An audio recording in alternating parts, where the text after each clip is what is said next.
இங்கு வந்திருக்கும் அனைத்து ஜோதிட உள்ளங்களுக்கும் குரு ஜோதிட தலைவர் நிறுவனர் சதீஷ் அவர்களுக்கும் திரு ஐயா பரணிதரன் அவர்களுக்கும் திரு ஆனந்தன் அவர்களுக்கும் என் மனமார்ந்த நன்றியை தெரிவித்துக் கொள்கிறேன். இப்போது அப்பா கிட்ட ஒருத்தர் ஜாதகம் பார்க்க வந்தார். எப்படி எல்லாம் தெரிஞ்சுக்கிங்க. 2 பொண்டாட்டி கட்டார். அப்போ வயசு அவருக்கு 60, 1962. 2ஆம் மாணிக்கம் திருவக்கரை போய் நைட் தங்கிட்டு வந்தேன். பௌர்ணமி 2 பொண்டாட்டி கட்டினா குழந்தை இல்லை, எனக்கு 3ஆவது பொண்டாட்டி கட்டினா குழந்தை பிறக்குமா, என்னடா சொல்கிறேன்னு கேட்டார். அப்போ எங்கள் தாத்தாக்கிட்ட படித்தவரை அப்பாட்ட வேலை செஞ்சார். அப்போ சாயந்தரம் ஒரு 5 மணி ஒரு ஆரடம் போடனார். மணி 5:15 ஆரடம் போட்டாங்க. அவர் எங்கள் தாத்தா கிட்ட இந்த கணக்கு பண்ண என்ன பண்ணார், பாலகனும் வந்த இந்த வேளையில் மனைவி கட்டினால் குழந்தை உண்டுன்ட்டார். உடனே கவுண்டர் சொன்னாங்க, என்ன கவுண்டர் 3ஆவது இடையே இப்போ 60 வயசுலாம் எப்படி கட்டணும்? இல்லைப்பா நீ போ, ஆனால் ஒரு டெஸ்ட் பண்ணுங்கன்னாரு. நீ என் வீட்டிலேருந்து ஓடி போய் பஸ் ஏறின உனக்கு பொண்ணு கொடுக்குறான், இல்லை பஸ்ஸுக்கு போய் காத்திருந்த உனக்கு பொண்ணு இல்லை.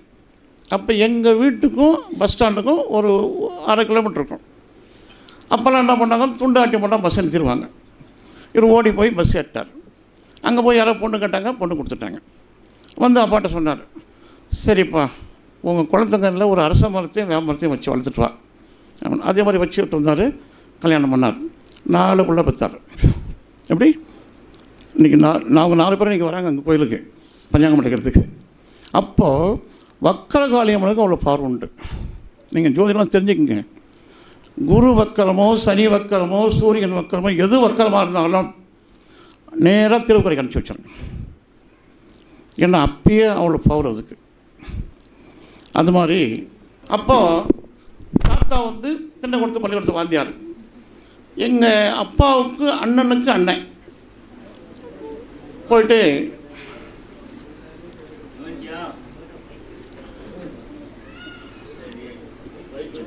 திருப்பனந்தாள், அப்போ தமிழ் கல்லூரி திருப்பனந்தாளில் போய் எங்கள் பெரியப்பாவை சேர்த்துட்டாங்க.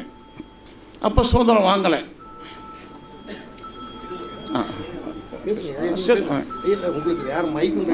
சரி சரி. அப்போ சுதந்திரம் வாங்கலை. எங்கள் தாத்தா வந்து திருப்பனந்தாள் இது பெரியப்பா படிக்கிறார். அப்போ வெள்ளைக்காரன் வரான். ஹூயிஸ்ன்னு கேட்குறான். தி அஸ்ட்ராலஜின்னு சொல்கிறாங்க.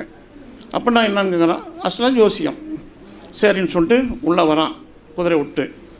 3 பேரை கூப்பிட்றான். அதில் எங்கள் பெருப்பா ஒருத்தர் 3 பேரை கூப்பிட்டு இது மாதிரி டேபிளில் போட்டு உட்கார வச்சுட்டான். ஒரு கிளாஸ் எடுத்தான். இந்த கிளாஸை நான் உடைக்க போகிறேன், இது எத்தனை தூளாதுன்னு எழுதணும். அப்போ தான் அஸ்ட்ராலஜி நம்பன்ட்டான். உடனே என்ன பண்ணாங்க, 3 பேருக்கும் ஸ்லேட்டை கொடுத்தாங்க. எங்கள் பெருப்பா மட்டும் என்ன பண்ணார், ஓங்குவாய் உடைக்க மாட்டான்னு எழுதி வச்சிட்டார். உடனே வெள்ளைக்காரன் வந்தான், கிளாஸ் எடுத்தான், ஓங்கனா உடைக்கலை. அப்போ தான் வெரி குட் தி அஸ்ட்ராலஜின்னு பேர் பண்ணான். அப்படி இந்த மாதிரி இன்னும் நிறைய விஷயங்கள் தாத்தா கிட்ட. அந்த காலத்தில் 42 43 திண்டுக்கல், கரூர், சித்தூர், பலமனேரி, விழுப்புரம் நிறைய வருவாங்க. தாத்தா வண்டி கட்டிக்கினேன். வாய்ஸ் குடிச்சு நீங்கள் அப்படி வாய்ஸ் தள்ளியே பேசுங்க. சரி சரி. அப்போது அந்த பரம்பரையில் வந்தவங்க நாங்கள். நான் வந்து அதிகம் படிக்கல, 4ஆவது தான் படித்தேன். நான் ஆடு மாடு மேய்ச்சின்னு விவசாயம் பண்ணியிருந்தேன். அதுக்கப்புறம் அப்பா என்ன பண்ணார், இதெல்லாம் படிப்பான்னார். அப்புறம் அப்பா 84 மெட்ராஸ் போய் செட்டில் ஆகிட்டார். அதுக்கப்புறம் நான் எங்கள் தாத்தா போய் போய் நான் படித்தேன். படித்து இப்போ அவருடைய ஆசையால் தான் அப்பா ஆசையாக இருக்கிறோம். அப்போ ஒரு டைம் என்ன பண்ணார், இப்போ சமீபத்தில் ஜெயலலிதா அம்மா முதல் மினிஸ்டராக இருக்கும்போது நம்ம இவர் வெற்றி கொண்டான் பேச்சாளர் ராமகிருஷ்ணன் வந்து ரூம் போட்டார். நம்ம வேறு மந்திரி அப்பாவுக்கு ஃப்ரெண்டு, அவர் ஆள் விட்டு அவருக்கு ஜாதகமாக சொன்னார். அப்புறம் நானும் அப்பா வந்தால் ஜாதகம் பார்த்தோம். நான் தான் புள்ளி போட்டு கொடுத்தேன். அப்பா சொன்னார், ஜாதகம் நல்லா இருப்பார், 2 பொண்டாட்டிக்கார், இன்னும் 2 மாதத்தில் ஜெயிலுக்கு போடுவார். எப்படி அவனுக்கு கோவம் வந்துச்சு வெட்டி விட்டானுக்கு. யோ போயா உன் ஜோசியம் முடியும் இல்லையா, இவன் கூட தலைவனே உள்ள போகிறான். யார் இவனுடைய தலைவனே உள்ளே போகிறான்னாரு. கரெக்டாக 2 மாதம் அம்மா தூக்கினாங்க, கலைஞரையும் தூக்கிட்டாங்க. டிஆர் பாலு ஜாதகம் அது. அப்புறம் சொன்னான் பாலு ஜாதகம் கண்டிப்பாக போகிறாங்க. அதே மாதிரி போயிட்டாங்க. அப்புறம் நிறைய எம்பிங்கெலாம் வந்தாங்க. ஆனால் பெருமைப்படுத்திக்கிட்டாப்பா சொல்லு மாதிரி நடந்துடும். இதே சதீஷ் ஊர் அவங்க ஊர்லேயே 3 பேர் வராங்க ஜாதகமாக அப்பா கிட்ட. வேலு நீங்கள் வந்துக்கிற 3 பேர் முக்கியமான ஒருத்தர் கல்யாணத்துக்கு போக மாட்டீங்க. என்ன ஏன் நான் தான் ஏன் முக்கியம் எனக்கு அது தெரியாது. நீங்கள் 3 பேரில் முக்கியமானவங்க கல்யாணத்துக்கு போக மாட்டீங்க. லோக்கல்லே கல்யாணம் ஆகுது. இவர் நெல்லை வச்சு என்ன பண்ணார், ரைஸ் மில்லை கொண்டு போகிறார். போய் அந்த ரைஸ் மில்லை திருப்புறாரு. டயர் வண்டி கால் மாட்டி ஓடிச்சு. வேலு குண்டா இருப்பார் வேலு. அதுக்கப்புறம் படுத்துட்டார். கல்யாணம் அங்கேயே நடக்குது. இவர் போக முடியல. இதெல்லாம் எப்படி சொன்னார்? அதனால் அவர் என்ன சொன்னார்னா, ஜாதக அலங்காரம் படிங்க. ஜோசியர்லாம் அத்தனை கவனிங்க. ஜாதக அலங்காரம் படிக்கணும். அதில் நிறைய விஷயங்கள் இருக்குது. நம்ம இது இப்போ கெமிஸ்ட்ரி கூட இருக்குது, படிக்கலாம். ஆனால் மெயின் ஜாதக அலங்காரம். ஏன்னா சொன்னார்னா, ஒரு அரசனுக்கு ஒரு குழந்தை எல்லா ஜோசிகாரையும் கூப்பிட்றான். எல்லோரும் உள்ளே வந்துடுறாங்க. எல்லோரும் இடம் விட்டுறாங்க. சேர்போட்டு உட்கார வச்சுருக்காங்க. இந்த வராகின்னு ஒருத்தர் இருக்கார். அவர் தான் இந்த ஜோதிடத்தெல்லாம் எழுதினவர். பழைய நூல்லாம் அவர் தான் எழுதினவர். அவர் உள்ளே போயிட்டார். மாமா வராகி மிகரர் பல ஜோதிட நூல்கள் எழுதினவர் அவர் தான். உடனே உள்ளே போன உடனே எல்லா ஜோசியம் உட்காந்தாங்க. இவரும் போய் கூட நிற்கிறார். அப்போது பிரசவம் பார்க்கும்போதெல்லாம் திரையை சுற்றி கட்டிடுவாங்க. திரையை கட்டி எலுமிச்சம்பழம் அஞ்சு போட்டாங்கன்னாக்கா அதை குடிச்சுக்குவாங்க. உடனே என்ன பண்ணார், இவங்க எலுமிச்சம்பழம் அஞ்சு போட்டாங்க இல்லையா, அறியும் போது இவர் குடிச்சுக்கினார்.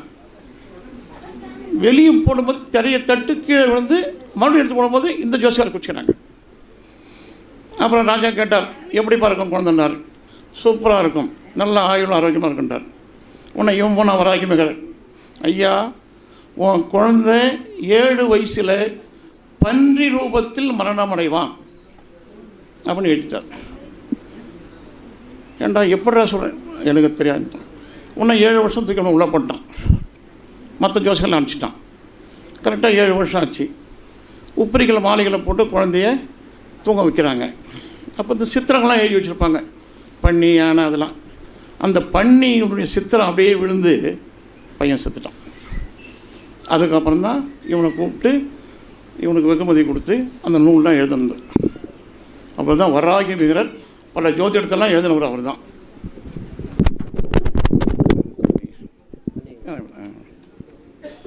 இந்த புக்கு தான் சிற்ப சிந்தாமணின்னு பேர். இது 1967 அப்பா வாங்கியிருக்காரு.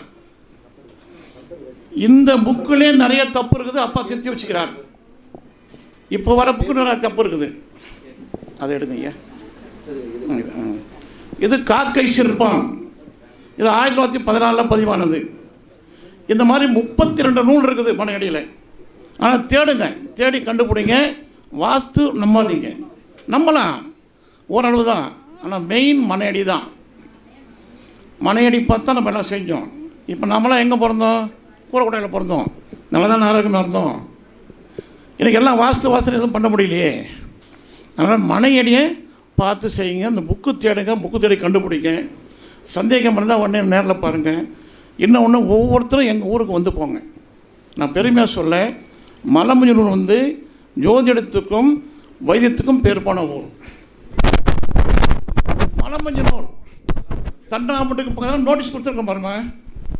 ஆமாம், நோட்டீஸ் கொடுமா. ஏன் சொல்கிறேன்னா, எங்கள் ஊரில் பாய் ஒருத்தர் இருந்தார். அவர் நம்ம ஊரில் ஒரு ஆஞ்சநேய கோயில் இருக்குது, 1500 வருஷத்து கோயில் அது. அந்த பாய் என்ன பண்ணுவாராம், கம்பளம் போட்டு உட்காந்துட்டு ஆஞ்சநேயர் மந்திரம் படிப்பாராம். அடுத்த 2வது ஜாமத்தில் டெல்லியில் இருப்பார். எவ்வளோ? முதல் ஜாமம், 2வது ஜாமம், 3வது சொல்கிறேன் இல்லையா, 2வது 3வது ஜாமத்தில் டெல்லியில் இருப்பார். டெல்லி சுல்தானுக்கு வைத்தியம் பார்த்துக்கிறார். உடனே விடிகாலம் இங்கே வந்துடுவார். உடனே அடுத்த நாள் ஆற்காடு நவாப் அவ்வளோ பவர்ஃபுல்லான ஆஞ்சநேயர், அவ்வளோ வைத்தியம் ஜோதிடம் பேர் பண்ணது. அந்த ஆற்காடு நவாப் வந்து மானியம் கொடுத்துக்கிறாங்க. இப்போ தான் அந்த விற்றுட்டாங்க, 20 ஏக்கர் மானியம் கொடுத்துக்கிறாங்க. அப்போ அந்த ஆஞ்சநேயர் வந்து ரொம்ப பவர்ஃபுல்லு. அந்த இடத்துக்கு நீங்கள் வந்து போங்க, ஏன்னா அந்த மண் ஒரு நல்ல மண். இப்போ கூட 20 பசங்க அங்கே இருக்காங்க என்கிட்ட, எல்லாம் ஜோசியம் படிக்கிறாங்க, மலையில் கற்றுக் கொடுக்குறாங்க, எல்லாம் செய்கிறாங்க. ஆனால் வந்து ஃபாலோ வாஸ்து பண்ணுங்க. ஆனால் வாசப்படி வந்து முறையாக பண்ணுங்க. வடக்க பார்த்த வாசப்படியும் மேற்க பார்த்த வரையும் நீங்கள் எல்லாம் தப்பாக கட்டுறாங்க. அது மாதிரி பண்ணக்கூடாது.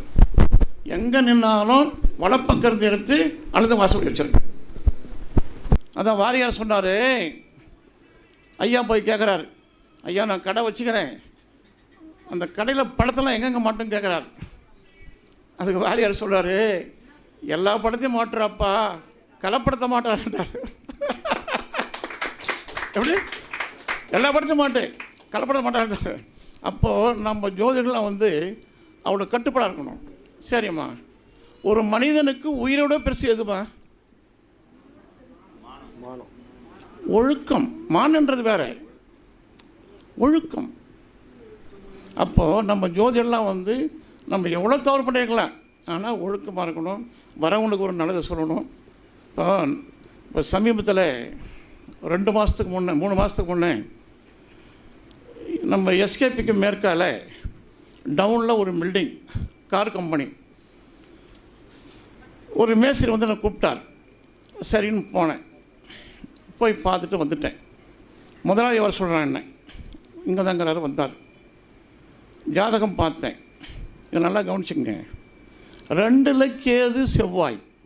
எப்படி செவ்வாய்? எப்பா அதில் கொலை நடந்துருக்கான். 2 பேரை வெட்டி போட்டாங்கன்னா, இப்போ தைப்பூசத்துக்கு ஒருத்தரை வெட்டாங்க, 3 ஆயிடுச்சு. ஜாதகத்தை பார்த்தா அப்பா கையெழுத்துக்குது அதில். ஏன்பா எங்கள் அப்பாட்ட ஜாதகம் கேட்டேன். இல்லையா நான் மெட்ராஸ் ஏன்னா அப்பா வந்து மெட்ராஸில் அவன் 84 மெட்ராஸில் அங்கே இருந்தார். அப்பா அவர்கிட்ட பார்த்துக்கிறாங்க. அதுக்கப்புறம் அந்த மனைக்கு போயிட்டு சில மூலிகை போடும். மூலிகைனா என்ன? இப்போ சாம்பிராணி எதுக்கு போடுறோம் வீட்டுக்கு?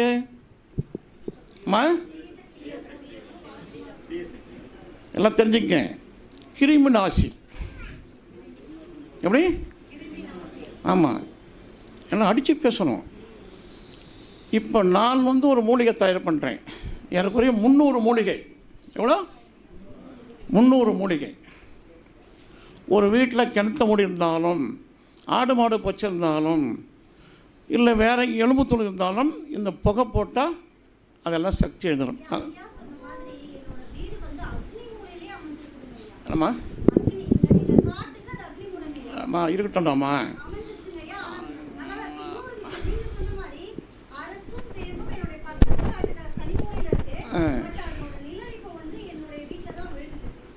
இருக்கட்டும்மா, உன்னோட வீடு அளவு சரியாக தான் முதல்ல பாருமா. அளவு சரியாக இருக்கணும். என்னை பொறுத்தளவுக்கு எங்கள் அனுபவத்தில் அளவு சரியாக இருக்கணும். சரியாக இருந்தால் நடக்காது. அது மாதிரி இந்த புகை போட்டோம்னா பகை இல்லை. அது எப்படி சக்தி எழுந்துடும்? இது எப்படின்னா, ஐயாவுக்கு தெரியும், வாழைப்படை ராமமூர்த்தி அவங்க சம்சாரம் வந்து மெட்ராஸ் சாப்பாடு ஜோசியம் கேட்குது. அப்பா என்ன சொன்னாரோ பூரா நடந்து போச்சு. உடனே அவங்க சொந்தக்காரர் என்ன பண்ணாங்க, ஸ்ரீலங்காவில் இருக்கிறாங்க. அவர் வயசில் பெரியவர், அவர் பஞ்சாங்கலாம் எழுதுறவர். அவர் எட்டு வந்தாங்க. அவர் பஞ்சாங்கலாம் தூக்கிட்டு வந்துட்டார். அப்போ அவர் அப்பாவை பார்த்தோன்னா அப்பாவுக்கு ரொம்ப பிடிச்சி போச்சு. அவருக்கு அப்பா நிறைய விஷயம்லாம் சொன்னார். உடனே என்ன பண்ணார், அவர் சில மூலிகைலாம் கொடுத்தார். இந்த மூலிகைலாம் போட்டு வீட்டுக்கு போக போடுங்க, இந்த தோஷங்கள் நீங்கும் அப்படின்னு சொன்னார். அதே மாதிரி போட்டதுனால நிறைய வீட்டுக்கு போட்டேன். கோயிலுக்கு போட்டேன், வீட்டுக்கு போட்டேன், தொழிற்சாலைக்கு போட்டேன். நல்லா ஆயிடுச்சு. இப்போது 89 அப்பயே மயிலை பூபதி ராஜன் ஒருத்தர், அவர் வேலூரில் மாதஜோன்னு ஒரு நூல் வந்துச்சு. அப்போ கட்டுரை எழுதுவார். அந்த மயிலை பூபதி ராஜாவை நாங்கள் பார்க்க போகிறோம். அவர் பெரிய கட்டுரை, பெரிய யோசியர். நாங்கள் போய் பார்த்தா, உட்காருங்கய்யா, என்ன ஏன்னு கேட்டார். இல்லைங்க ஜாதகம் பார்க்கணுங்க. உட்காரையா. உள்ளே போனார், என் உட்கார வச்சிட்டார். அவர் வந்தார். எங்கள் தம்பிக்கு ஒருத்தனுக்கு குழந்தை இல்லை. அவன் ஜாதகத்தை கொடுத்தார். என்னய்யா குழந்தை பிறக்கலையா? பேஷா பிறக்கையா? எப்படி சொல்கிறீங்க? என்ன எப்படி சொல்கிறீங்க? அப்போ தான் அப்பா பாட்டினார் ஒரு பாட்டு. புத்திர தானாதிபதி ஏகனாய் நின்று முதன் வீடு ஏறினால் புத்திரர் இல்லை. யோ யார் நீ? அப்பா விஷ்ணுங்களை எடுத்து கொடுத்தார். ஐயா சாமி, நான் உங்களை தான் தேடுறேன், இது வரைக்கும் உன்னை கண்டுபிடிக்க முடியலையே. அப்புறம் உள்ள போய் மரியாதை பண்ணுறேன். அப்போது அந்த பாட்டு ஜாதக கலத்தில் அவ்வளோ பாட்டு இருக்குது. ஆனால் நீங்கள் ஒவ்வொரு ஜோசியரையும் ஜாதக கலங்காரம் வாங்கி நல்லா இருக்குது. நம்ம எத்தனை படித்தாலும் அதில் இருக்கிற விஷயம் எதுவும் வராது. சரி முடிச்சுக்கலாம். சரி எல்லாருக்கும் சொல்கிறேன்ப்பா. மணி கீரனூர் நடராஜர் இப்போ 500 ரூபாய் 550 ரூபா புக்கு, அது பெருசாக இருக்கும். என்கிட்ட இருக்குது 2-3 புக்கு இருக்குது, பழைய புக்காக இருக்குது.